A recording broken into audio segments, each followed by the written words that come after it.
Oh, what's up, nerds? Welcome back to another episode of the Aggressively Average Angler podcast. Today, it's just me.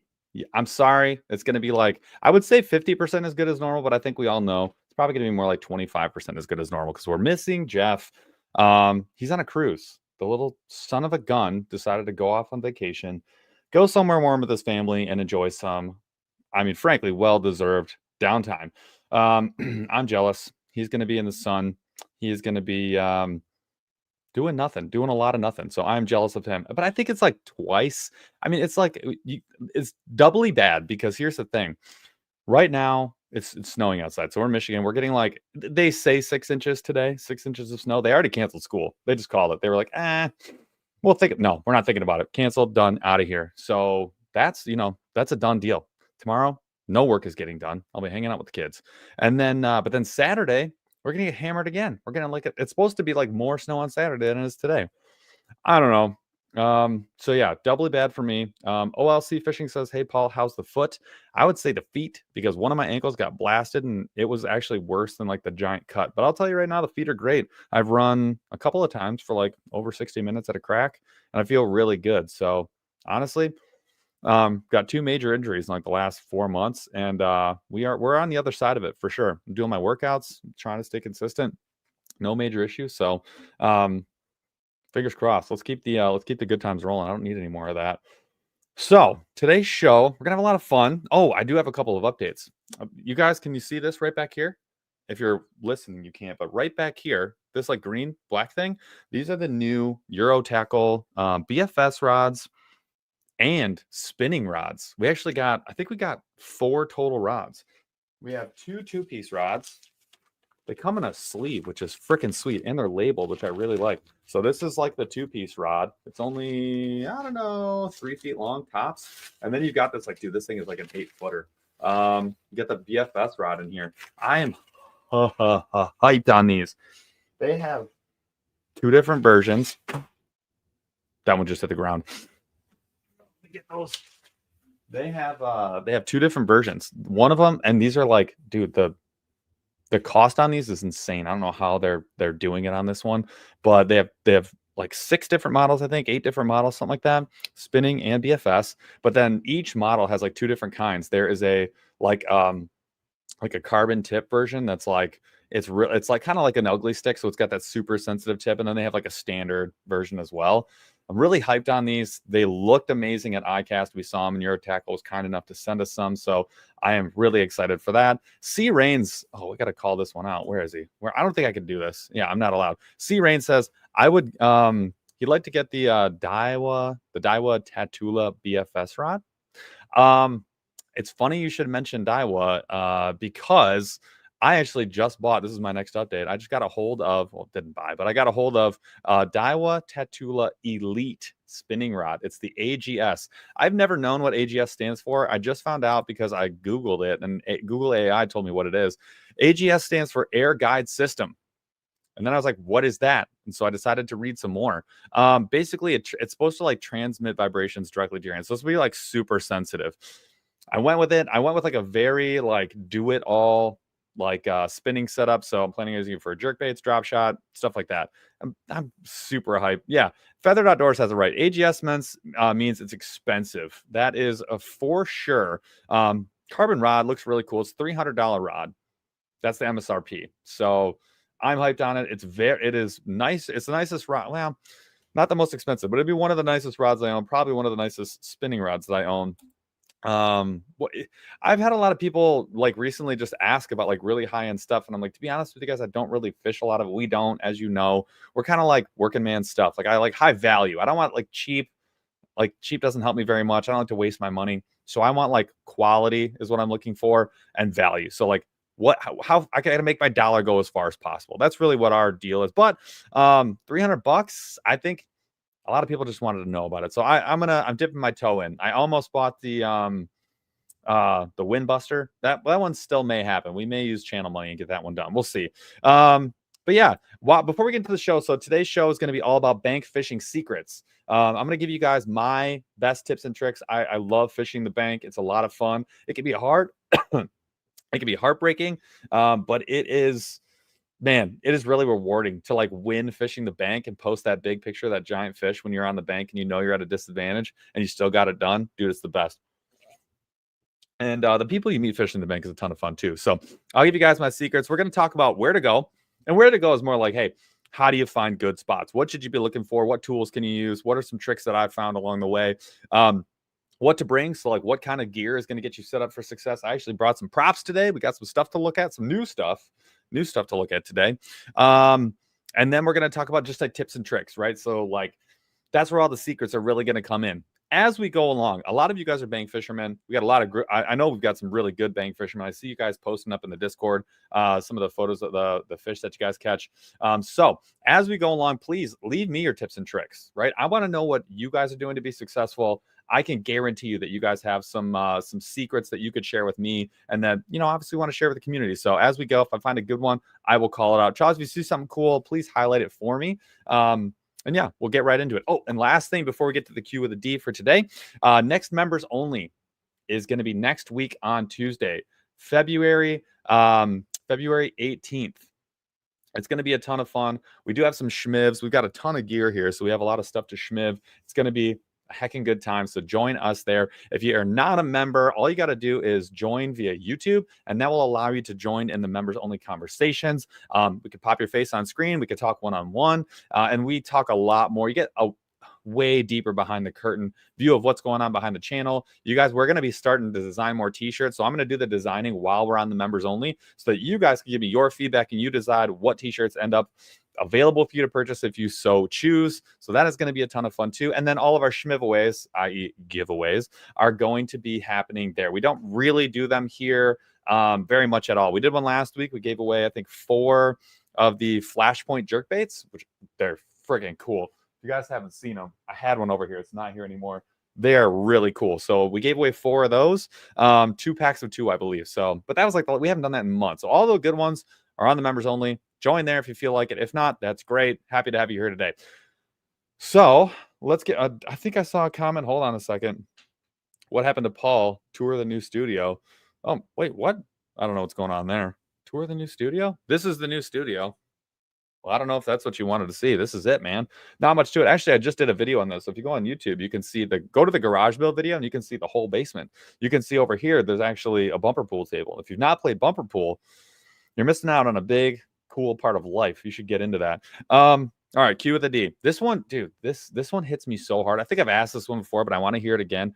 For me, I want to know what you guys, what grinds your gears when it comes to customer service? Like when you go to like the drive-through, when you got to call somebody for like a tech issue, when you have to like deal with a person, like maybe face to face at the store, whatever, and like something that just drives you up the wall. What is that thing in customer service that like absolutely drives you insane? I will tell you a couple of mine. One is when I have to call and I have to deal with like the digital, like 1, blah, blah, blah. If you would like to hear this in Spanish, 2, blah, blah, blah, blah, blah. And it always starts out with the same thing. We're dealing with higher than average call volumes. That's a lie. You got one person back there and you just decided to fire all the people that you used to have on customer service. It's an absolute lie. You're full of it. And you got 68 people waiting in line. It's insanity. And I can't stand. Don't give me that. Don't tell me that. I don't want to hear about it. That's like your leftovers from COVID that you just forgot to re-record.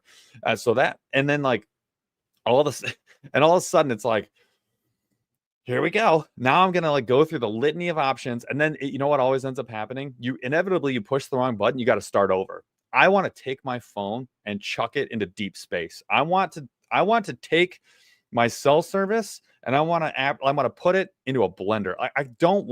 It makes me so mad. I honestly can't. I really can't take my patience. I'm a pretty patient person, goes to 0.0. And like, I'm very nice to people. I've been on the other side of that phone call before. Like I've been that person. It's like with real people, I have infinite patience. I know that job sucks, but oh my God, an answering machine, I would demolish. If you could put the answering machine in front of me, I would absolutely murder that thing. No questions asked. I am unhinged. It's really not fair. Some of the good ones, Kitchen Patrol has it. Not being able to reach a real person for tech support. Oh my gosh. The answer is, unless you unplugged it and plugged it back in, the answer is you're never going to find it in the pre-recorded messaging. It's just not going to happen. Yeah, the feather.org says pure ignorance. I mean, that'll just that'll absolutely do it. Mike Walzak says not following up pisses me off. You know what? If you ask for a follow up and they don't give it to you, if they acknowledge and say, dude, that would 100,000%, dude. Oh my god, for freaking sure. Yeah. Oh, the call center in India, Digs Outdoors says it. Like the call center in India thing, like it kind of bothers me, but not really, because like they actually do like a really good job sometimes. Nobody likes to hear someone that's you can't understand them. Nobody likes that. That is frustrating. But if you can like understand them, they're actually making like a ton of money for them overseas. Like they make like an insanely good wage. And usually they do a pretty good job. But like the bad version, the bad side of that is horrible, unfathomably bad. That is worse than the tech support potentially. God, that is bad. Yeah, if they don't know anything and they're following the script, oh my God, the script drives me through the wall. You're not talking to a person at that point, but you know it's a real person pretending to be a real person. You're like, oh my Lord, that is infuriating. That might be the worst. I think that's my number one worst, is when you can only talk to someone and the only thing they're going to say is a script. Makes me want to die. You just extended the length of this phone call by 6 hours for no reason. God, that is brutal. Oh, Arthur Blanda says, when they have a thick Indian accent or whatever accent, and they say their name is Steve. They do that because then you can't pronounce their name otherwise. So it's actually like an us problem. Like we don't know their names and can't say it. So then they're like, all right, yeah, my name's Rainbow or whatever. I kind of get that. That's totally fair. All right, so let's get into the show meat. We're gonna get into the good stuff. So if you guys have questions, leave them in chat. I got my eyes out. Chaws is pushing the buttons in the background. So thank you, Chaws, for helping us out. First of all, Chaws got us started without 6 minutes of blank airtime and me talking to myself in my basement. So thank you, Chaws. That's why everything is running smoothly, is because he is here this week. But yeah, let's talk about. I wanted to start with like where to go. That's like my first, like that's section number 1 of 3 here.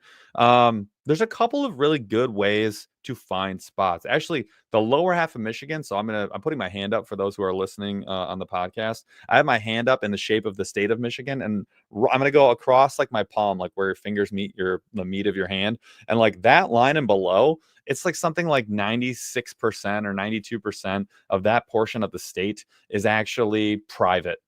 So like a lot of the, lakes, a lot of the woodland areas where you see stuff, like a huge chunk of it is private. Now that obviously applies to like deer hunting, squirrel hunting, like stuff like a lot of hunting stuff for more often because it's land. But yes, my Michigan hand is backwards. Thank you, Kitchen Patrol, whatever.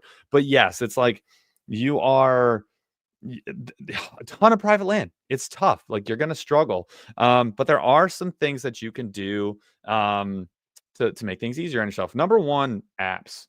There are a couple really good apps. I would be interested if there's some new ones because I haven't had to use any different ones. My number one is OnX. ONX. If you guys haven't used OnX, I think it's like $10 a month or something like that. I don't even know what it is anymore, but it's like $10 a month, I think. And you can learn so much. They have very, very hyper accurate boundary lines for public versus private, and then all different types of access. So whether it's like DNR, farmer land that's been leased out by the state for something else, and you can go in and you can learn almost anything about a piece of property. Not quite as good for water as it is good for hunting, but it in a very quick glance tells you, yeah, there's public access on this lake. You can zoom in, the maps are hyper detailed, and you can really like get zoomed in and figure out like, oh, that is a public or a private launch. That's the big thing. So if you're looking for that type of like, hey, can I walk around this lake? That will tell you everything that you need to know in a lot of detail. And I mean, honestly, you can stake your life on it, basically. I mean, you can go through and say, look, if the police were to roll in, or if like the adjacent landowner were to walk up, like, look, I'm telling you right now, I know that this is right. And they do an awesome job. My second one is actually, oh, and the other stuff I mentioned hunting. OnX, you can use it for hunting for sure. And Feathered Outdoor says OnX helps when you're trying to get permission for private waters to fish private water. That's a really good point. And I was actually just about to say, if you're a hunter and you want to like, hey, who should I go talk to? You can find out the landowner's name. It'll pull up the title and you can find out at least the person's name, sometimes a phone number even, sometimes even an email address. It's nuts. So you can get a lot of information off of OnX that can help you to go talk to somebody. Tim Antio And two said, did Fishbrain maps slash hotspots ever get any better from 4 years ago? You know, probably. I have to assume. Um, but Rob Kittle just says Onyx released a fishing only version. But like, dude, that's gonna be way better. That's just my opinion. Fishbrain is more like, hey, use a chat. Someone used a chatterbait 3 years ago and logged a fish here. I'm like, dude, that's to me. I don't. I frankly, that's just not for me. A lot of people using, they've been really happy with them. So like, if that's for you and you're into it and you already have the app, then go for it.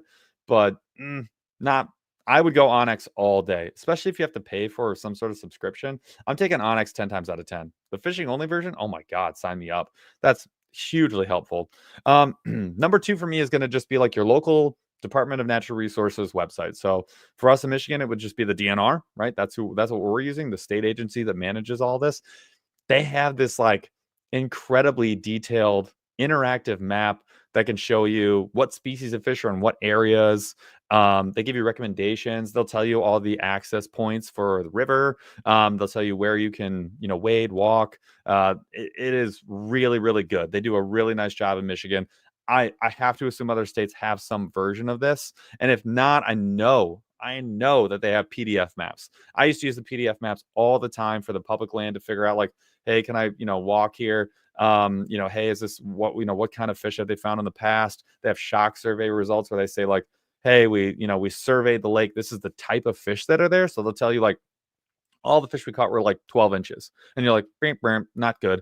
Or they'll tell you, hey, there's a lot of, a lot of 13 inchers, but we did catch, out of 1,000 bass we saw, 150 of them were over 16 inches or whatever. And you're like, okay, well, now we're getting pretty good.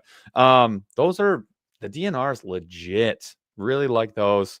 And then the last one for me, and this should be used in conjunction with anything else that you use. With anything else you use, whether it's Fishbrain, Bass Forecast, someone just mentioned Bass Forecast, any of those. Even Onyx right now has a lot of like, it's not like bank fishing maps will tell you a lot about the lake itself, which is helpful. But Google, and the other thing about DNR, before I go to Google Maps, which is my big one, you really need to learn about the lake that you're fishing. You're fishing a lake or the river, because you're going to need to know the depth, and you're going to need to know some areas where you're like, you know what?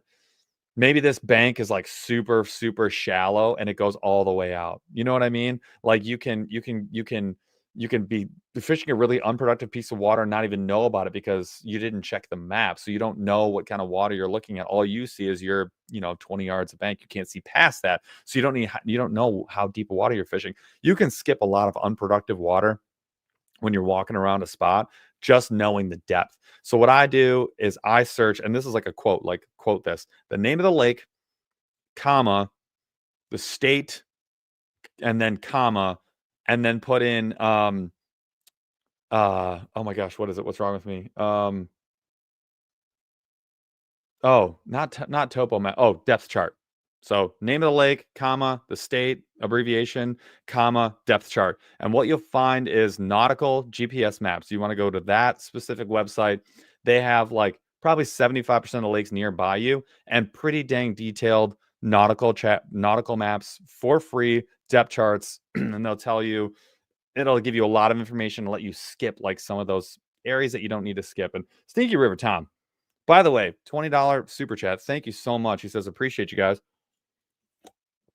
We appreciate you. And this guy's painting up some crazy baits. Saw some of the photos of some of the work that he's putting in. Dude, amazing. And catching some big, like muskies. Dude, that's your guy. If you want to learn anything about that's your guy. It's not me. It's him. Thank you so much, man. We really appreciate you. So, like I was saying, DNR, depth charts. Now you're learning about like the water a little bit, and then use any of your other apps. So Bass Forecast is a good one. All the ones we mentioned before. Then you're going to want to combine that with Google Maps. What Google Maps will give you is, hey, what does the foliage look like nearby? Like how choked off is it? Is it all woods? Are there roads nearby?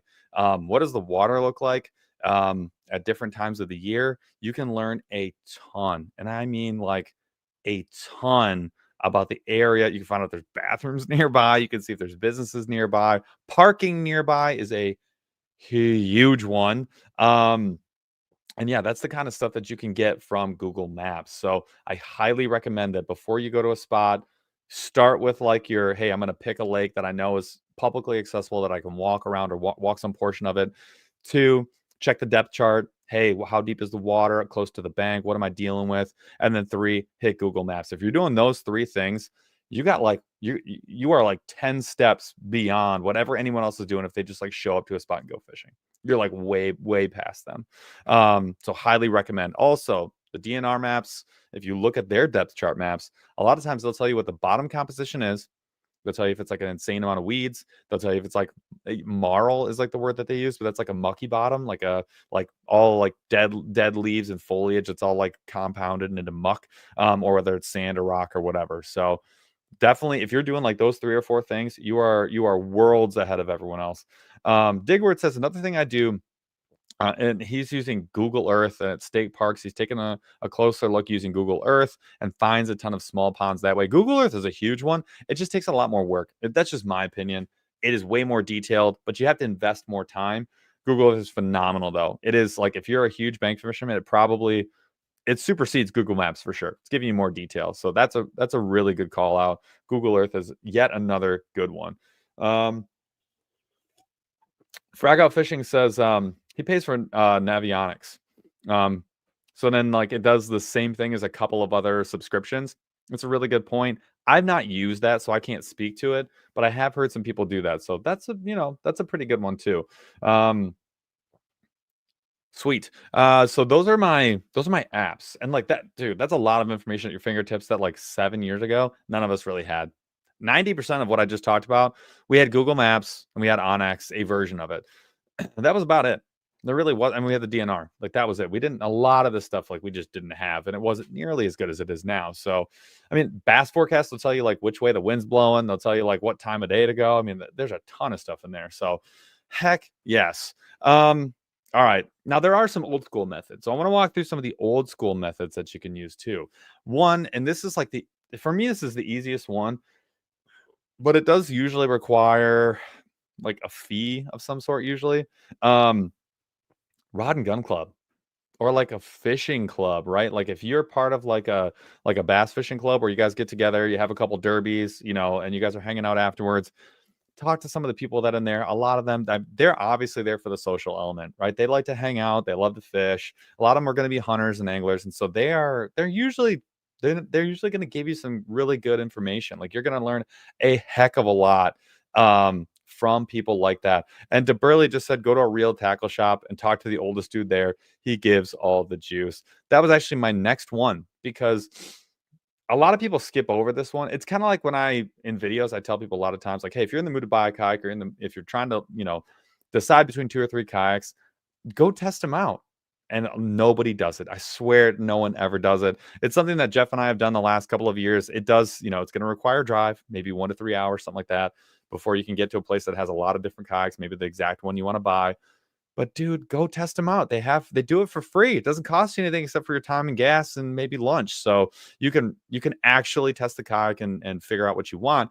And this is the exact same thing. Like go to a tackle shop, stop in. That person literally operates that place to help people catch fish.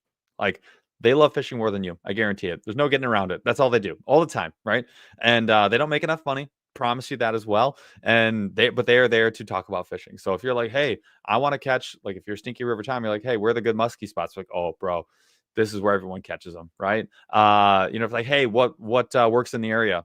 This is what you do. Jeff and I, when we would go to like a new place, like we hit Houghton Lake, we hit like 2 of the tackle shops, and we're like, help me out here. What do you guys do during ice season? Where should we go? And they'd be like, hey, big pocket, dig around till you see blah, blah, blah, and then fish that spot for an hour. And was like, okay, sick. We'll do that. Saved us like 22 billion hours and a lot of sadness. So yeah, I mean, it takes 10 minutes. You just put a smile on your face, schmooze, and you never know. Maybe you find yourself a good friend, and maybe you'll get the tip that saves the day. So that's a really good one too. But yeah, fishing club, rod and gun club, definitely local tackle spot.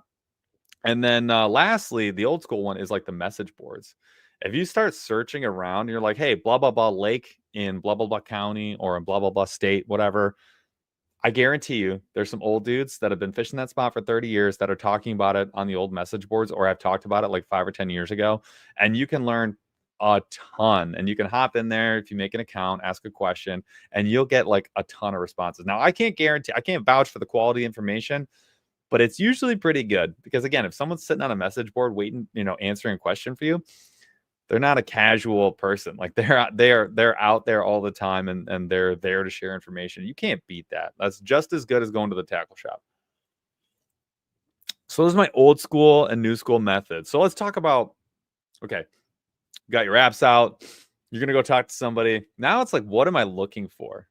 Like, what are some of those things that should throw up a flag? Like, hey, that might be a good spot to check. So let's talk about that. For me, if it's private water, you're gonna want to look for some farm ponds, man. If you're a hunter, you have absolutely at some point knocked on a stranger's door, and said, "Hey, can I hunt here?" Or like, "Hey, what's it gonna take for you to let me hunt here?" Right? If you can do that, you can do this. And what I would say is, you wouldn't be shocked. You've seen videos like farm ponds those are silly bass. They never get fished. It's low pressure. They're eating frogs and mice and ducks, and they're limited competition. And there are some giant bass in there that are pretty darn easy to catch. That is one for sure. Another one would be like in gated communities. Sometimes there's a pond there. If you know somebody who knows somebody, friend from school, whatever, dude. Sometimes it's worth poking around. Oh, he said Bass AF 817 says won't make it to the house to ask here in Texas. Look, if you're just into shooting people that you see, I don't know, man. Like, how does Amazon get to your door? But regardless, dude, that's a high risk, high reward. Honestly, it's low risk, but like it just takes a lot of upfront, and a lot of people just like don't want to talk to people or like bother them or whatever. Carol called it out. Sometimes you're the only one with permission to fish there. And it's just because you're the only person that asked. If you show up as a fisherman, you got a big smile on your face, maybe you're willing to drop them like a case of beer, bottle of JD, right? In as like a thank you or whatever. Maybe a reel or a fishing rod or something, or some baits, as a thank you for letting them fish there. You could end up with like, you can end up catching 5-pounders all freaking day. Oh, dude. And Fragout says he gifted a AAA membership away. Dude. And Pigpen is the recipient. Thanks, brother. I appreciate you very much. And so does Pigpen, I'm sure. And Pigpen, join us next Tuesday. We're going to have a ton of fun. I absolutely love that. But yeah, Hype Man says, hey, maybe offered to clean brush or weed out the pond. And the one thing I will say, if you're on someone else's property and they do give you access, I always like to give them a thank you, even if it's just like a bag of plastics, even if it's a handwritten note that you like shove in the mailbox on the way out. Definitely do that. Send some sort of thank you, show your appreciation for them letting you use your property. And then this is a big one, bigger for hunters, I think, but big for anglers. I swear to God, you guys, just be respectful. Don't drive your truck on their property. If it's a long walk, make the long walk, right? If there's a gate, open the gate, you close the gate. Don't leave it open. You don't know the property. You don't know the property owner, not that well at this point. Be respectful. Don't leave your trash there. Don't wreck the place. Treat it like it's yours. Take care of it. Leave it just as good, if not better, than when you came in, and lock the freaking gate. Like, come on. Like, that will take you very far in life in general, take you very far in fishing as well. If you're trying to make a buddy, treat him with some respect. Fragout, you just donated another one? You got 2 of them coming through here? That is what I'm talking about. And Darth Maul, see you on Tuesday, my friend. Dude, this is awesome. I appreciate you guys so much. All right. So farm ponds is a big one, but yeah, there's a little more work involved. You can find it, but you got to put the work in to be able to fish it. I will tell you right now, got a friend in my gym. He has a friend, so friend of a friend at this point. He has a good buddy. Then he says he catch 5 and 6 pounders at his farm pond at will. I have sent people his way. I have not gone. Probably need to do it with Jeff, but farm ponds aren't really my deal. So, but like, dude, they're like everybody else's. So go do it. Next one, rivers. Rivers are probably the easiest one. Rivers meander. They go all across the state. And excuse me, I'm gonna burp here because I'm drinking my sweet treat. If you want to go and just have like potentially the easiest way to find, access and a lot of fishing, go to the river. Google a river that's nearby you, look for one on a map, and then just, even if on Google Maps, just look for green around it, and you're good. All you need is a place to park. That is a no freaking brainer. Like, go do that. You're going to need to change your tackle a little bit. We'll talk about that later. But rivers are a big one. They're just going to be the easiest one. D Jr. called out golf course ponds. You know, I've never actually fished a golf course pond, I don't think.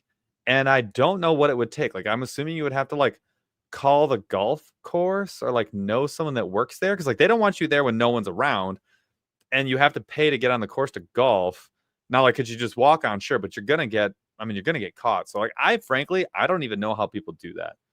Like, other than like you pay to golf, you bring a rod with you, you fish it for 15, 20 minutes, and then yeah. D Junior says, or know the owner. Like, that's kind of the thing. I feel like that's even harder than like a farm pond. Like, if you go and you just ask about like, if you just hit up 5 properties, you probably got a good chance of getting on that farm pond. BFE, Bait Finesse Empire says, ninja fishing, go at night. Hey, I can't condone that. Bait Finesse Empire can. I cannot at this point. Also, I should call this out. Bait Finesse Empire is going to be on the show next week. So that's going to be awesome. We actually have quite a bit to talk about. And then the week after that, it's going to be Debo. And I think I have a guest for the week after that. Secret guest, more to come. We got some big ones coming up in the next couple of weeks, in addition to the members only. So buckle up. Yeah, D Junior says small towns, good people, 100%. Like, absolutely. Okay, what else we got here? I had farm ponds, rivers. We had talked about golf courses a little bit. The next one I want to talk about is, just public parks. You have like public parks are like kind of a no-brainer, especially like the big sprawling ones. A lot of times there'll be lakes on there. A lot of times they will have tracks all the way around the lake for you to just like walk and then just like hop in at a spot, hop out, hop in at a spot, hop out, and you can just get your steps in walking around that lake. That might be next to a river. That's going to be the easiest one. The only way the river's easier is because there's just a lot more access on the river. But honestly, if around here, that is the easiest way. You're probably going to run into some other people because it is the easy one. Feathered Outdoor says SGA, state game areas, have plenty of fishing holes. Absolutely. And that's what I'm talking about. Go to a DNR website, whatever yours is, your state game agency, and then just look up whatever your version of state-owned property is, and they're gonna have some ponds on there. They're gonna have some lakes on there. I find that they're the most useful for kayak fishing. But dude, number 2, bank fishing. That's how I find most of my access these days, is just I start with parks or SGAs. That's the way to do it, man.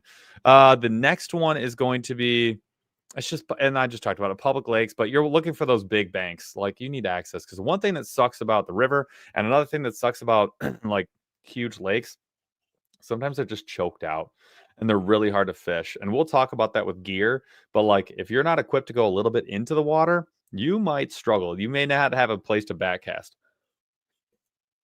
especially in the summer. In the wintertime, not a big deal. In the winter here, though, you're not really going to do a lot of bank fishing. It's just not going to happen. The next thing you're going to want to look for, this is huge, is a place to, spillways. D Junior says spillways, river crossings for sure. So like bridges, excuse me. Those are easy. Those are no brainers. I mean, and the reason they're no brainers is because a lot of times that you can park on the side of the road. And I was just getting to roadside access. Roadside access is huge. Anytime there's a crossing over a river, it's like a 25 to 50% chance that you can park nearby, right on the side of the road, walk down the road, hop into the river, no problem. You have access to wade that river if you feel like it. Here's the only thing I will tell you. You gotta know the rules, right? And this is actually all the way down in tips and tricks. But you got to know the rules and regulations, and that especially applies to river access, entry to public lands, and also parking. And this is a big one: is parking.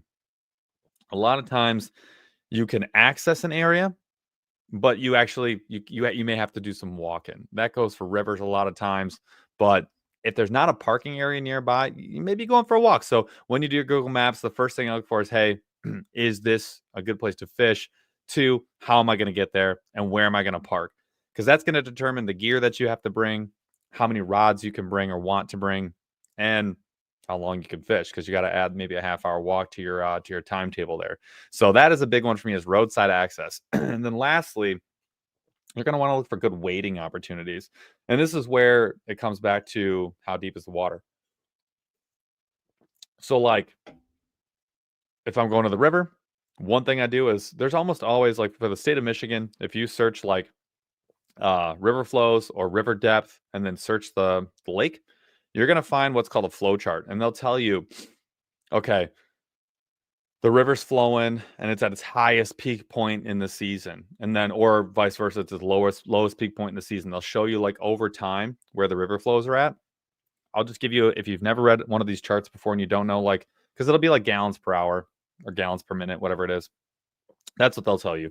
So what you really want to understand, if you've never read one of these before, what you're going to want to look for is, well, what is it like in August? What does the river flow average look like for August and September? We'll go July, August. The hottest time of the year, that's when the river's going to be at its lowest. The highest is going to be at the spring and the fall, mostly the spring, especially if you're in the north. That's when you get snow melt.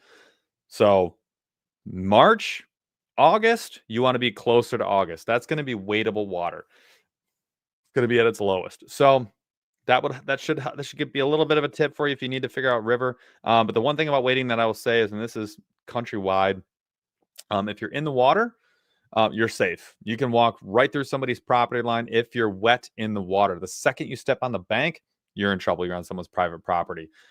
Those are the rules of the road. You got to know them. That is super important. You don't want to do any trespassing. Somebody already mentioned it. If you're in the wrong state, you cross the wrong person. Not only could you be in trouble with like the police, law enforcement, whatever, but you got to deal with that property owner, and then that may not work out in your favor. So that's for me. Again, farm pods, rivers, parks, public lakes, maybe golf courses if that's your thing, roadside access, spillways, and then opportunities to wade. Those are the things that I'm looking for. Those are the most important things. If you look for one or two of those things, you're going to find a good spot to fish for sure. And then again, you're using those apps, those tools, all the ones we talked about. You're going to find a spot. If you do that, if put enough time and effort in, you're going to find a good spot. Let's see. I'm just looking at comments. HOAs, definitely a good one, but you're going to want to call the HOA. You can get in some trouble just driving in and fishing. Now, that's low risk, very, very low risk, because someone's just going to yell at you. That's like the worst thing that's going to happen. But, not a huge deal. HOA, though, if you call and say, hey, can I fish that pond? They may say yes. They may say no. But you'll kind of find out what you're dealing with. You catch the right person, you call 50. You got a 75% chance of getting a yes if you call ahead. And there's a good chance that if you know somebody in the neighborhood, you got a really good chance of somebody knowing whether or not there's fish in there. All right.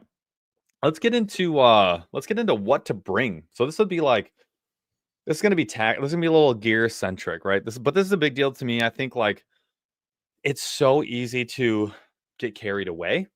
And then you already know you're kind of at a disadvantage, fishing from the bank, because you just have less access. Like if you're fishing the bank, you got 20, 30 yards tops all the way around a lake. You got maybe 20% of the lake. Now, granted, there's a lot of fish there. There's going to be fish there. Bank beaters are going to get it done for sure eventually. But, you're kind of at a disadvantage. And you only have one or two, two or three directions to cast. 180 degrees, right? Not great. You can only cast from one direction. So all of a sudden, tackle becomes very important. We just filmed a video. I think it was last week. It's dropping Friday. You guys will see all the stuff I'm about to show you in detail. But Evolution Fishing, we got a bunch of their packs, and dude, this is bank fishing gold, you guys. Me personally, Feathered Outdoors already called it out. Sling pack, 2 rods, waders or muck boots. That is a awesome setup. I'm going to show you a sling pack. It's not the sling pack, but I'm going to show you a sling pack. Got it. My cable was long enough. This is the Evolution one we just checked out. I love this thing. If you guys notice, this is very different than most sling packs. Most sling packs are just like a bag that you put over your shoulder. This one, for anyone that's listening to the show, there's no top on it. It has a clip and strap that goes across, and it's holding 3 tackle boxes, and that's it. It has an amazing number of pockets. This is, if you guys are looking for a sling pack, my biggest thing for a sling pack, you have to have like tie-in points and you have to have like accessories for pliers on the strap. If there's not at least a place for you to put a zinger, like a retractor, and put or put your pliers on the strap by your chest, do not buy that pack. You're going to be furious. The other cool feature, super cool feature on this one is, I'm going to try and show you guys this one. And check this out. On one of the side pockets, see this little hole right there with like a plus sign out it almost? What you can do is you put inside the pocket, you put a spool, and then you thread through that little plus sign. You thread the line through, and it actually will hold the line. So you can pull some line out, cut like a leader, or you can spool up a whole rod. But you can pull out a little bit of leader, snip it off right from the pocket, and just leave it in there. I think that is absolutely genius. It also has a rain fly in the back pocket. So you just unzip this, rain fly comes out, and it actually attaches to these like little like knobs right here. This back is pretty freaking sick, and they're actually really affordable. It's amazing how affordable these are. So I like the sling pack with maybe one. If I do a sling pack, I'm pretty much doing one rod. In general, I only like to bring 2 rods. One, you bring more than 2, it's really easy to forget one, like really easy. And 2, when you have 2 rods, or for sure when you have 3, that's actually quite a bit of line and hook, especially if you're walking like in the woods to get snagged on. Because if you think about it, when you're walking in the woods, a lot of time that's going to happen. You're amongst the trees, the bushes, whatever, the foliage. You're going to get snagged on friggin' everything. You're going to lose a bunch of stuff. And what happens a lot of times, if you're holding 2 rods, you set one down. You do your fishing in that spot, and then you walk a little bit. You're like, ooh, that's a juicy spot. You walk 10 yards, and you kind of know in the back of your mind that my rod's over here. Then you walk another 10 yards, and you're like, yeah, oh, man, this is juicy. This is juicy. This is juicy. Oh, I should get my spinning rod. Then you turn around, you're 60 yards away from your spinning rod. Then you walk all the way back, you grab it, walk all the way back to your new spot. It's so annoying. I like one rod, max 2. Julie Russo says, I kind of overkill it when I bank fish. Stuffed, heavy backpack, and 6 to 8 combos. Hey, if you can keep track of all those and not get lost, good for you. Daniel Turhar says, some states limit how many rods you can carry while bank fishing. I didn't know that. I thought it was how many lines you could have in the water. I'd be interested to know what states. I don't even know the rules for Michigan. That is interesting. I mean, ice fishing for sure, but it's usually you can carry as many as you want. That's really interesting. Like in a bass boat, you can carry as many as you want. I'd be interested if they were like, no, you can't carry that many. That's okay. Noted. California is one. Well, leave it to California to put a rule on something. All right. Let's talk about another type of bag that you can use. And this is my personal favorite. This is what I bring 90% of the time. I like the sling pack for wading, especially. But if I'm walking the bank, it's going to be a backpack. I'm backpack guy. Backpacks are just too freaking slick. Dude, check this thing out. For those of you that can't see this, this is the Drift Series 3700 size, the largest backpack that they make. This thing is an absolute monster. It has 6 3700 size boxes in it. What? And it is shockingly comfortable. Like, I'm going to put it on so you guys can kind of see what it looks like when it's actually on you. Dude, this thing is like wicked comfortable. Super patty straps. This thing is honestly the best. They have a 3600 size that I almost wish I got because like 3600 size seems perfect for me. But this has got Jeff written all over it. So he has one. He has the green one. But this thing is phenomenal. It has all the same features as their other Drift Series bag. It's $150, which is sick. Digworks asks, does it have a lap belt? No, it doesn't. I'll be honest. This never gets heavy enough where I would want a lap belt. A couple things to call out. This whole top thing, totally open, which is nuts. So I'm going to open up and show you the top. This is like those small 3600 size backpacks. Oh, there's the hats. I was freaking looking for these. I was going to wear one of these today. Dang it. They're in here. Look at how open that is. Wide open. Dude, it's massive. plus all the pockets on the outside. This thing is insane. The other thing too is like this wouldn't leave you a lot of room for plastics. All you got to do is take like 2 of these out, right? Or 3 of these out, pull these out, and then you just throw in a bag of plastics. And I'll show you the bags. You guys have probably seen us fish these before if you follow us or watch us on YouTube, but just grab one of their bass sacks, shove it full of plastics, and then done deal. Like, what the frick? Like, dude, it's genius. Biggest thing for me, you guys, and like, I know I'm getting on this backpack, but this is like a bank fisherman's dream because you can lay this down and like do whatever you want, which I really like. But let's say you take all these out. You would think that this thing would just collapse. See? This would no, dude. It's fully rigid. What the heck? Are you kidding me? This is insane. I absolutely love this. The other thing too is it's $150 for the 3700 size. $150 not cheap for a backpack, but it comes with those boxes, 6 of them with the single latch. And this is crazy. My Ego backpack was like $200. Jeff's Lose bag is like 180 or 190. And I'm telling you right now, it doesn't hold nearly as much as this thing does. It's not close, actually, which is wild. Totally wild. I absolutely love this. The design is phenomenal. It also looks good.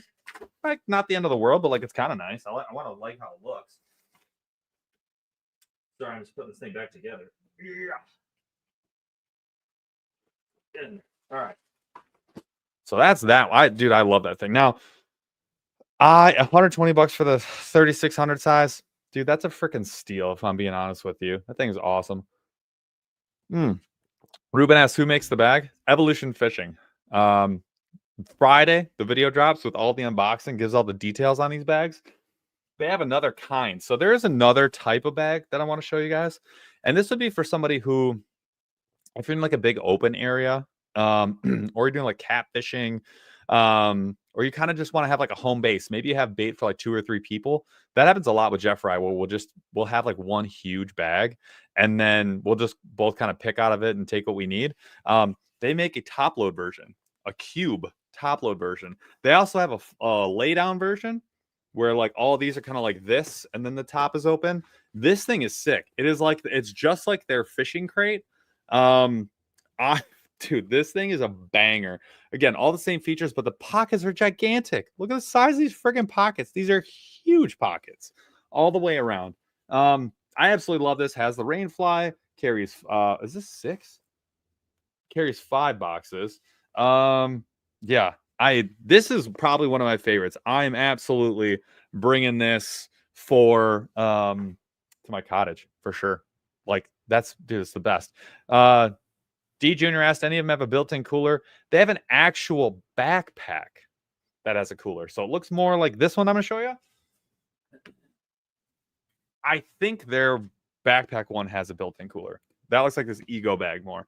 These are great. I like these, but these are just too freaking expensive compared to the Evolution ones. The Evolution bags are just insane. They do come in 3 colors, 4 colors technically. There's a limited edition red.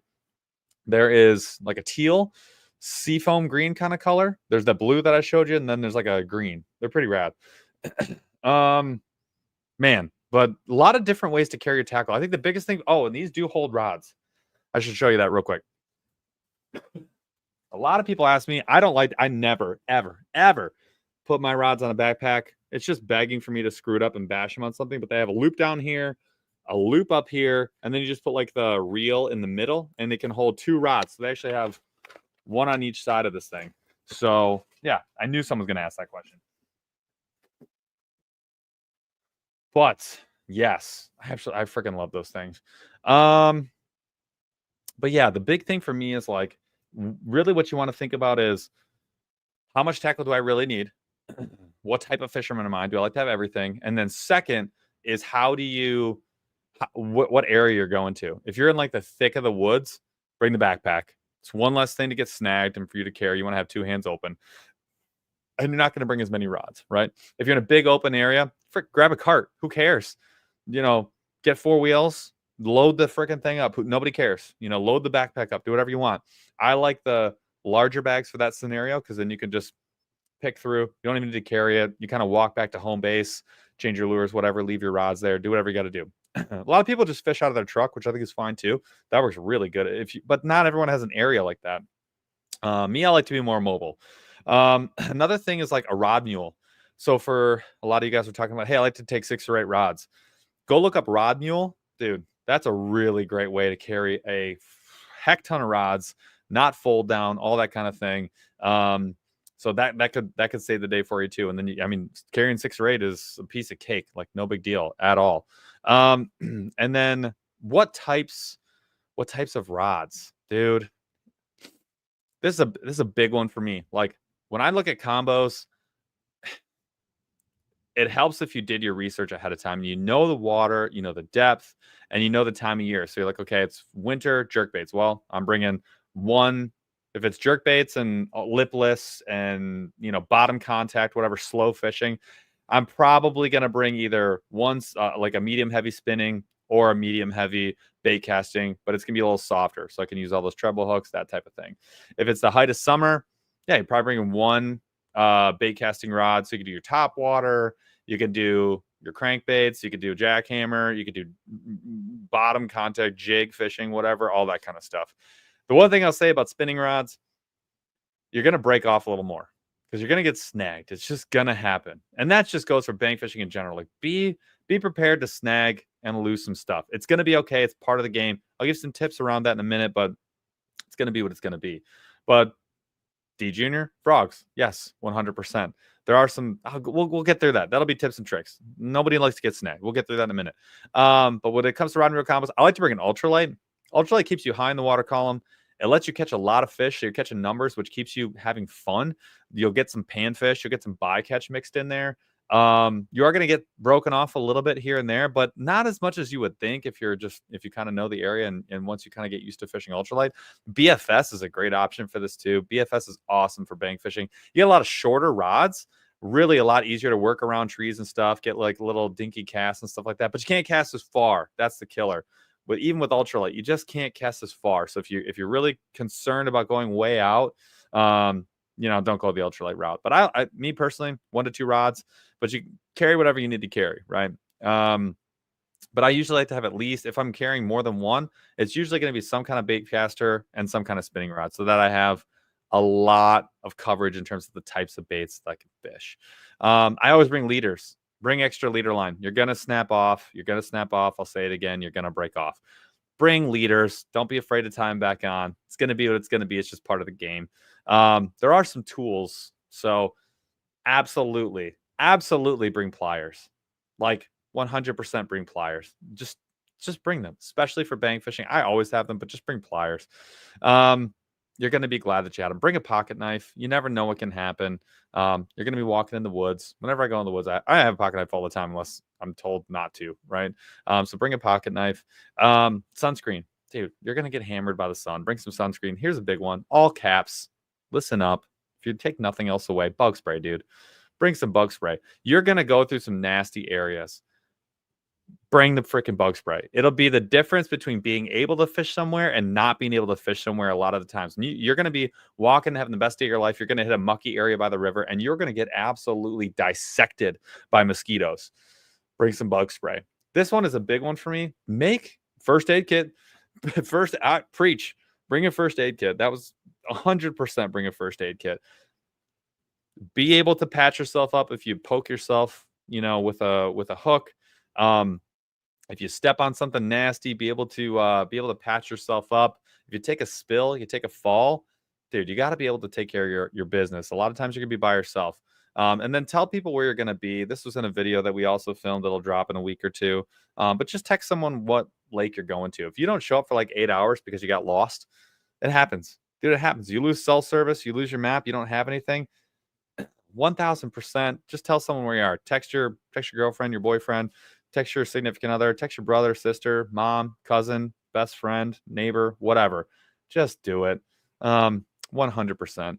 And then, dude, a lure retriever. People talk about getting snagged all the time. Just carry a lure retriever. A lot of times you can just take a weight and then put it on a swivel clip and just sling it down your line. And a lot of times that's enough to knock the whatever lure it is loose, especially for jigs. Slide it down. It costs you almost nothing. You can make your own for like basically nothing. And you can buy them for a couple of bucks. Bring 5 of them, dude. 100% a lure retriever. People never talk about that. It's a no-brainer. If you brought a whole freaking backpack, just do it.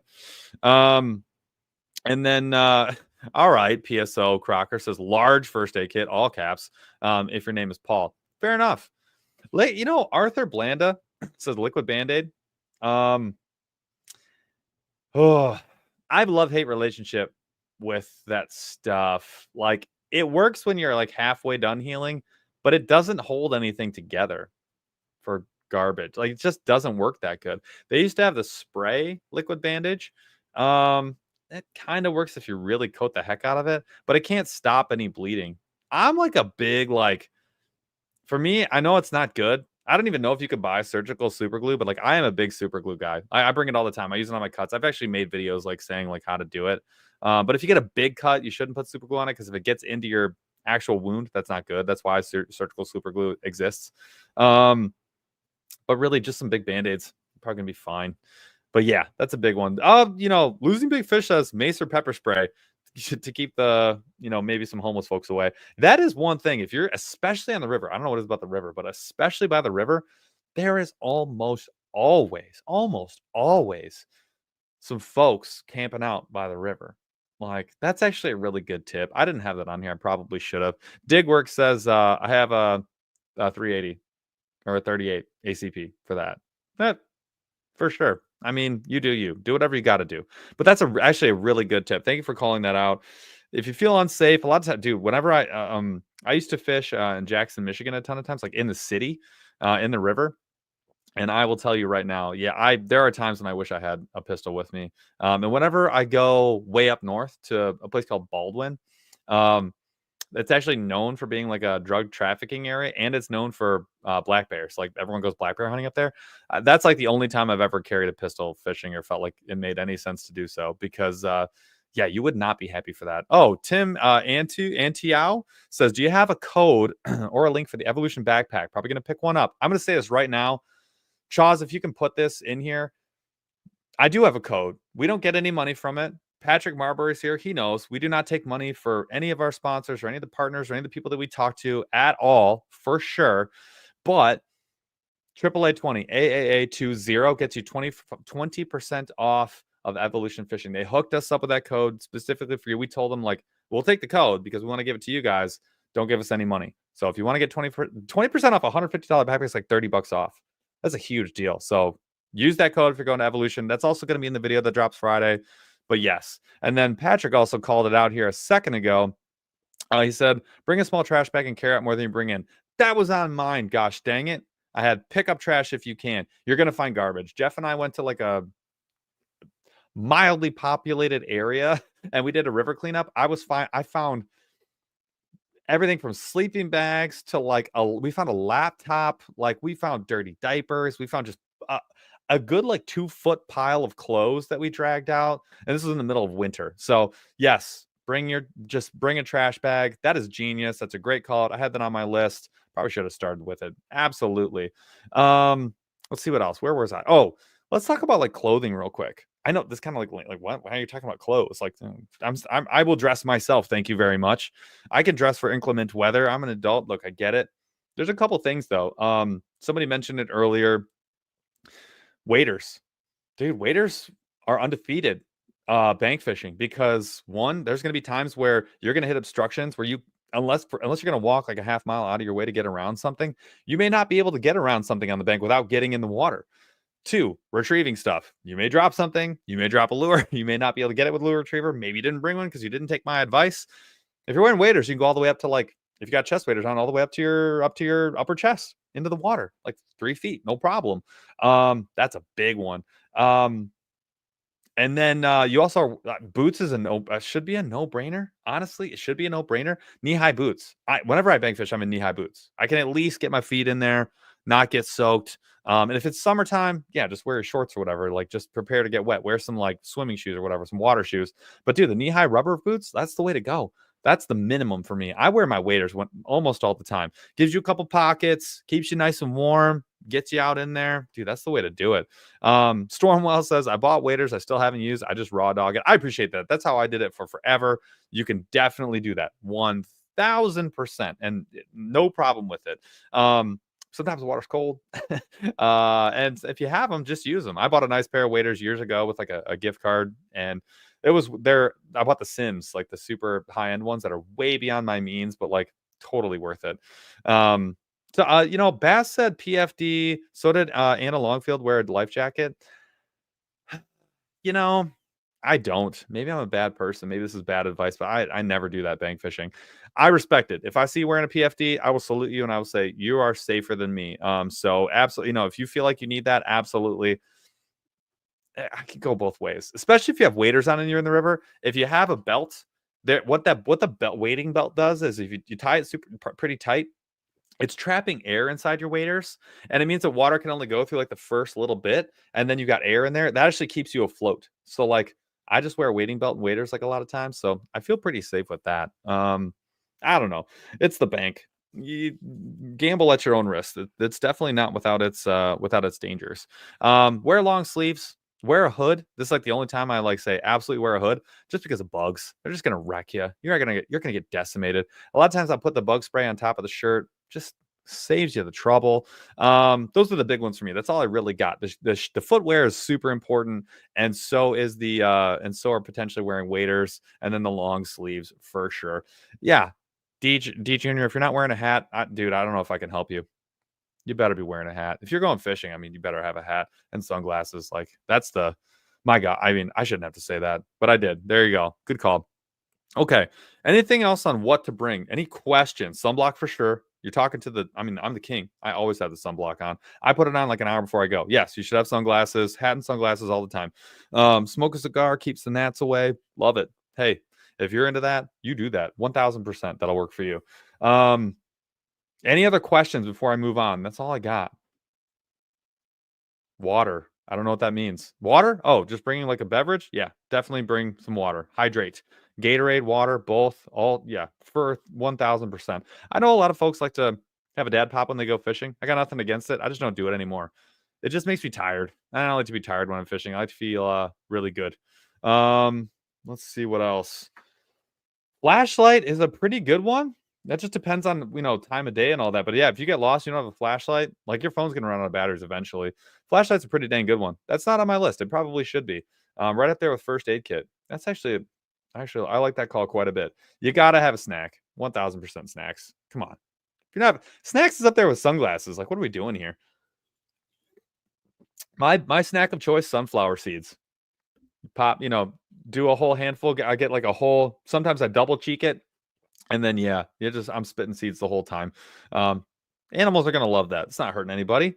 I like that. Eat the fish, Ramon says. All right, we've gone too far on snacks. All right, let's talk tips and tricks. This will be our last section before we go into some slow rolling thunder and we get ourselves out of here and tuck ourselves into bed. Tips and tricks. My number one was know the rules.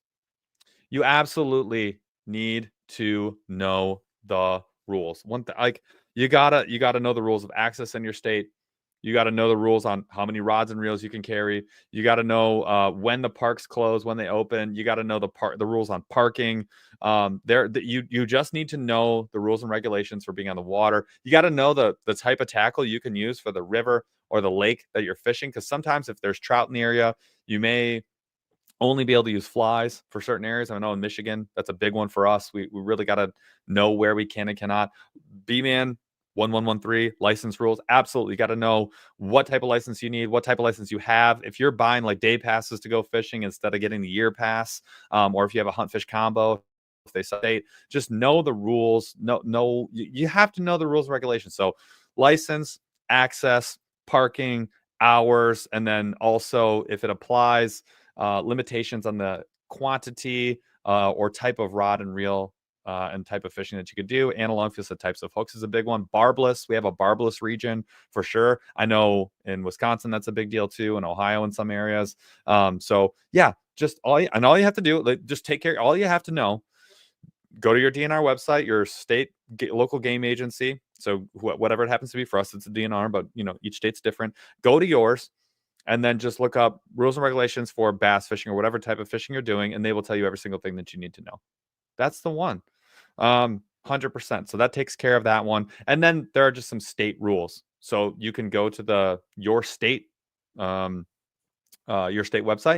and just look up access, right? So that's going to be on your DNR website, your state game agency area too, typically. But Michigan makes a handbook. Do other states do that? I love the handbook. I download the handbook every year, and I just keep it as a PDF because sometimes I have questions for myself. I'm like, can I do this? Are we okay here? But they'll tell you about, like, hey, what kind of firearm you can carry, all kinds of different stuff. So definitely, you just need to know the rules, right? It's very, very important. You don't want to get in trouble trying to go fishing. It's supposed to be fun. It's not supposed to get you in trouble. So that's a good one.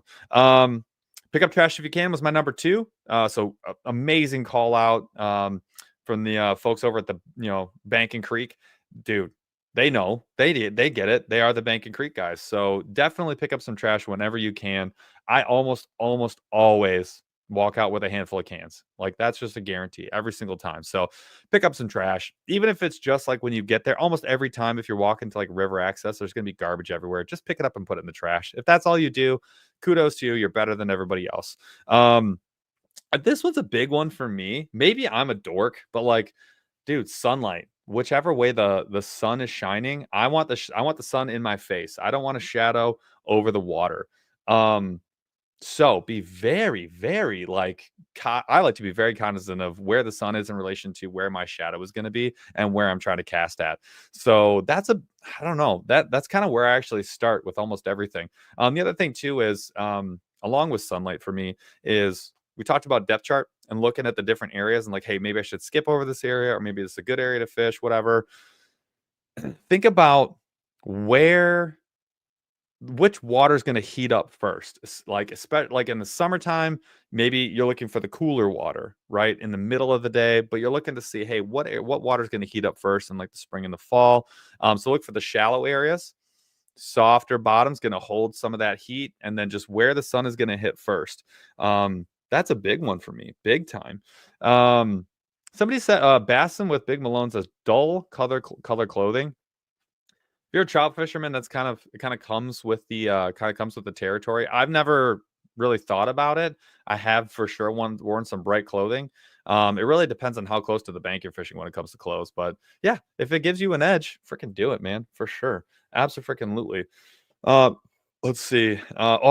This is it's like kind of a big one for me. Like, people have made fun of me for this. Man, did this come in the Bank & Creek bag? I can't even remember. I think it did. Dude, I think this came in the Bank & Creek bag. Bring a couple bobbers. Not huge ones, not big ones, just a couple little bobbers. This one came in the Bank & Creek bag. I think this was really for some of their crappie stuff. But even just a peg float, I carry these around all the time. You can tell they're all scratched up. But like my mule fishing folks will get it. Bring these bad boys. A lot of times, if you get that high grass, if this is just enough to even keep you above the water, or if you see some panfish and you have some small hooks, dude, this is a cheat code for not getting hung up, but like being able to put like a still presentation in the water with like a jig head hook and some plastics. Nobody does this except for like me and 2 other people. Like, I really truly think that this is, at the end of the day, if I'm really screwed and it's a really hard place to fish, this will be the thing that saves you. So in my bank bag, I always have a couple bobbers. Do that. I think you'll be really happy. All right. Man, what else do we got here? I'm looking for you guys. Anything else you got for me on here? Any other tips and tricks that you guys have? Mass statewide Rex for research, Paul recommended. Statewide research. Daniel Hedrick, I'm not sure I understand your question. His question here was, any chance you have mass statewide recs for the research Paul recommended? I don't know what a rec is. Maybe I'm just like an idiot, which I definitely am, actually. Um, Rodolfo says the code for the Evo bag is not working. I will message them right now because I'm here. So give me a second. I want to make sure that that is right. So, hang on a second. I'll message them right now. I'll say, hey y'all. I believe we had a code for 20%. I think it was AAA 20.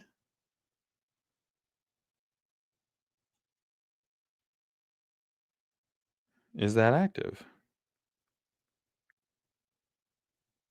There. I messaged them. So I'll figure that one out as soon as I can. I'll actually put it up on Instagram. So if you're not following me on Instagram or us on Instagram, Jeff and I, go follow us and I will call that out. Oh, okay. So something a little more specific for messages. That makes more sense. Sorry about that. Cool, cool, cool, cool, cool. Oh, Calvin says if you fish from the bank, never forget your landing net. Okay. I never bring a net bank fishing. That said, if you can, you should bring one because you never know what you're going to run into. Catfish, uh, bass of a lifetime. You just never know. I do recommend that you bring one. They have some folding nets out there. That's a good one. Little trout nets sometimes is enough to catch even just help bring in a giant bass or a monster crappie or something. But weirdly, I usually bring a net with me when I go wading the river for sure. But hey, I don't know. I mean, that's a good one. David Rauschenbach says I have small folding saw with me. That's not a bad one. I don't think there's ever a situation where I would have used one, but yes, measure board is a good one. I like those like little half measuring boards just in case you catch like the bluegill of a lifetime because like that's when it's going to happen. I like that one a lot. Fish stretcher. Do I know what a fish stretcher is? I don't think I do. Yeah, you definitely got to have some cutters. So if you're bringing a pair of pliers, make sure they have some cutters on them. You may have to cut your hooks if you jab yourself in the finger. That's a big one for sure. Stormwell says, "My boyfriend is my personal netman and photographer. You are lucky. I don't have. Nope, never. I got Jeff for that. Fortunately, that's a good one. Measuring tape, mini measuring tape is a good one. Doesn't take up a lot of room. That's a lot. I like that for sure. Rodolfo says I was using AAA anglers. No, AAA20. Now they're gonna be like, "Hey, dum dum, did you try it?" And I'm gonna be like, "No, maybe." I think you're all good. Yeah, make sure you do that. Jeff is like a boyfriend. Jeff is like my best friend. So yeah, one step away. Not mad about it. Let's see what else we got here. Oh, LED bobber for night fishing. I don't do a lot of night fishing, but I probably should. That's a good one. First aid kit. Yes, I think we talked about that one. Bottle of water and a quick dry towel. I do keep towels in my truck. And I actually keep an extra pair of shorts in my truck too, just in case, because I've had to use them before. That's a big one. TP. I was just about to say it. OLC says TP, aka toilet paper. That's a big one. Dude wipes is the one that you can bring with you. Yeah, bring some dude wipes. That's not a bad one. Extra pair of socks. Never mad at it. Never mad at it. That's a good one too. These are all really good. Yeah, DeBurley, dude wipes, 1000%. Not a bad one. All right, I will continue to call these out after after we are done. After we keep going. Ooh, Calvin says tweezers. Bang fishing means ticks. That's a really good call. They actually have this little card that you can buy. I forget what it's called. I need to look it up. It not only has tweezers in it, but it has a tick remover, and it's multiple type of tick remover. You can actually pull like 3 different types of ticks and splinters, which is another thing that you get, which I don't really care about. I just deal with it. But yeah, that's a big one. Another one too, actually, if you carry a lighter with you, leeches is a big one. I would get hammered with leeches on certain rivers, and I would just wipe them off with a towel when I was done fishing, and I would be bleeding everywhere for a very long time. If you have a lighter, all you got to do is just and put it near them and they will burn right off. That's a good one. D Junior says Tylenol for sun headaches. That is in my first aid kit at all times. I keep that actually in my truck and in my kit. That is a massive call out because sometimes you just get dehydrated and there's nothing like having to drive home dehydrated. Maybe I've been thrown up on the side of the road before because I've been so dehydrated because I was an idiot and I didn't drink anywhere near enough water or Gatorade or whatever. So that's a big one. For sure. I actually really like that one a lot. Okay. Now that we're carrying every single thing that we own to the bank, let's do a little slow rolling thunder on our way out. I have two. Here we go. One, who's the coolest wrestler of all time? In all of your humble opinions, who is the coolest wrestler of all time? We're talking like for me, it's Macho Man Randy Savage. It's gotta be. I don't know who takes it. People will say The Rock.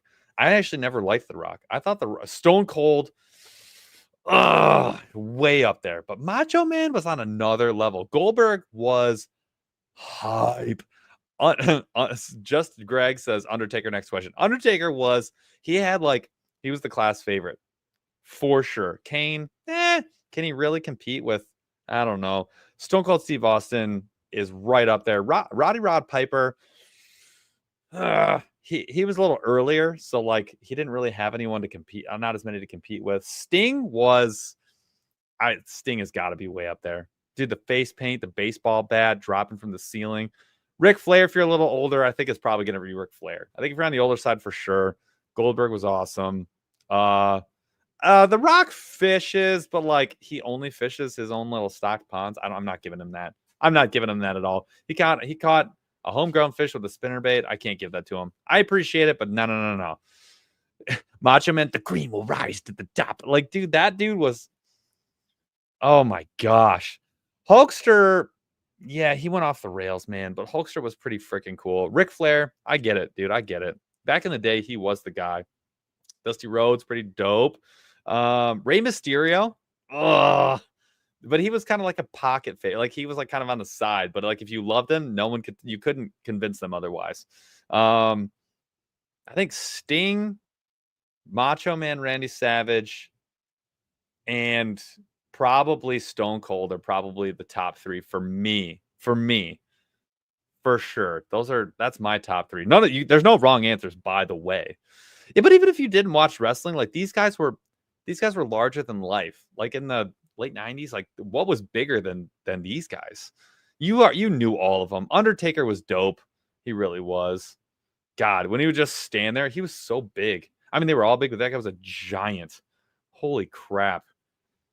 Hardy was, oh God, he was pretty good. Yeah, I know. Stone Cold cracking beers, you can't really beat it. And he's still cool. This is the thing, is like he's still cool. I don't know. Hard to beat. Andre the Giant, yeah, I think, or Hulk slamming Andre the Giant, that was fake. Andre the Giant would have crumpled him up and like rolled him down a hallway. Like, like there's no way. There's no way. I love this. Big Show, yeah, for sure. Jingle All the Way, that's right. He wasn't, yeah, he was. He was freaking huge too. China, good answer. These are good. I love this. Dude, it's like takes me back every time. It's really hard not to like enjoy that. John Cena, yeah, especially if you're younger. If you're younger, like no one's bigger than John Cena. And he's like a really cool guy. He's a big businessman. Gives his time back for sure. We love that. I mean, he's just like a good person, I think, for sure. Sandman. Yeah. Hardy Boys were kind of tight, actually. Kurt Angle, legend. Kurt Angle's a freaking legend. All right, these are great. Yeah, but no one can see John Cena. You can't see me. I love it. All right, next one. I would like to know, in your guys' humble opinion, and I'll give you my list. What movies were like the best movies to see in the theater? Like what movies, if you went to if you were gonna like, if you could only watch like 5 movies, and you were going, and they're like, we can watch these at the theater, but I can't watch anything else. What are the ones that you would pick, dude? This is really hard for me, but there's some absolute bangers, and some movies that you absolutely have to see. Like a lot of movies is fine to watch from home. Totally fine. Not a problem. Some movies, it's not the same thing. It's like watching a totally different movie. Oppenheimer's a good one. I saw that in the theater. It was insane. Jurassic Park was on my list. I've seen Jurassic Park at home so many times. It does not compare to my experience in the theater at all. Star Wars, also on my list, but only the first 4. Like 4, 5, 6, and 1. After that, I don't actually care. I really don't. The new Top Gun, I would actually really agree. I saw it at home. It was still great. Not nearly as good. Avengers, even if you're not a Marvel guy, I think that Endgame absolutely must see in the theater. I saw it by myself at 11:30 p.m. showing, and it was insane. I was so happy I went to the theater to watch that movie. It was like one of the last nights that it was playing at the theater near me. That's a big one. Alien, I think, is like on a lot of top lists, but like I don't really care. Um, Gone in 60 Seconds was I love that movie. Ronin, interesting choice. I have The Dark Knight. Dude, Dark Knight, Heath Ledger as the Joker. Come on. Lord of the Rings, dude, Ramon's got my back. Lord of the Rings, 1000%. All of them. If you God, if you didn't see those in the theater when they came out, you actually missed like an event. Like a massive event. Like you missed out for freaking sure, dude. Gladiator, I could see it. It's a good one at home too, though. It's just a banger. But dude, Lord of the Rings, oh my god, so good in the theater. Interstellar, Interstellar, I think is a must see at the theater. Same with oh, what's it called? Inception. Dude, Inception was like with like the whole world's bending and everything. Like, dude, you absolutely had to see it. Smokey and the Bandit. Oh god. That's a interesting choice. Interesting choice. Any Jason Statham movie? Yeah, they're gonna be good in the theater. Right. Is it gonna be red? For sure. Dune is a good one. Yeah. Pacific Rim is way better in the theater. It was garbage at home, but it was probably way better in the theaters. I can imagine that. My last one, dude, The Matrix. If you didn't see The Matrix in the theaters, I'm not actually sure that you saw The Matrix. Like, you may have never seen that film at all. Like, Jesus. I would bet the Bourne movies definitely get a boost for sure. For freaking sure. Raiders of the Lost Ark. That dude, there actually was some pretty cool stuff in there.